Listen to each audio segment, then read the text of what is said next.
Men are the victims of domestic violence too. This is Christina Williams with Just Criminal Law. And David Mann, legal storytelling specialist. Well, speaking of stories, we're very used to the story that says the man is the perpetrator of the violence and the woman is on the receiving end. But it's not that simple, you're saying, right? Right. I think that's how it's often portrayed in movies and on TV. But in reality, it's a much closer 50-50 split. So if a couple is involved in a domestic violence relationship, 47% of the time the woman is the victim and 43% of the time the man is the victim. Wow. So it is very close to being split right down the middle. So are you thinking that it's the way it's portrayed in the media that is the reason why we have such a different impression of it? Exactly. And it's not just the media, but it's, really a movement that's been going on since the 90s, which mandated an arrest if there's a domestic violence call to law enforcement. So law enforcement need to determine who's the perpetrator, who's the victim, and a lot of times if it's a he said, she said type of scenario, it's the man that's getting arrested and the man that's going to jail just because of those stereotypes. He's bigger, maybe he might be more upset, more aggressive, intoxicated, less likely to speak up about the violence he actually suffered during the incident. Whereas, from my experience, the woman a lot of times is much more willing to talk to the police about what happened. So that might be where we get the impression then, that it's simply not being reported accurately by the people who are in the domestic partnership themselves. He's just kind of wanting to be a man about it and not say that he's maybe on the receiving end sometime? Is that what you're getting at?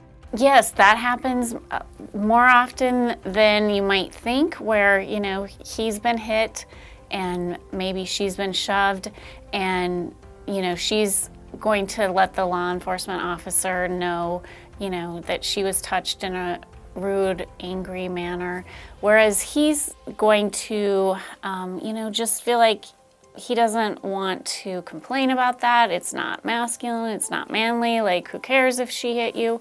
And, when in reality, they're both equally culpable in this type of scenario. So you must have had clients where this is the case, and what's maybe an example of this? Sure. So I had a case where, we had to go to trial on it because it was a couple that shared a child, they were married, they were going through a divorce. She was actually involved in a different relationship. They were not getting back together, and they were sharing visitation, custody of their minor child. And in that particular case, my client went over to the house, and the soon-to-be ex-wife was complaining about him not splitting a tax return check that they got. And so she was basically saying, until you give me half of what we got on our tax return back, you can't see your son. And, he was there to pick up his son. His son was starting to get upset as the mom, his soon-to-be ex-wife, was, basically keeping the child away from the father. And so he bent down, to say, hey, come here. And she, was refusing to let the child out of the door. And as he's, talking to his son and bending down to try to pick him up, she starts to actually hit him over the head repeatedly and knocks his glasses off, knocks his hat off. And as he's being assaulted in this manner, he simply puts up his forearm to try to block her from continuing to hit her, and she comes at him aggressively and ends up, his forearm hits her eyebrow and splits it, and then it starts to bleed. And so, she calls law enforcement. Law enforcement assesses the situation. He's saying he was attacked. She's saying, he hit me, and law enforcement end up believing her, and they arrest him, and it ends up, a case that we have to take to trial. Wow. When the jury heard this whole story from both sides, how did they go on it?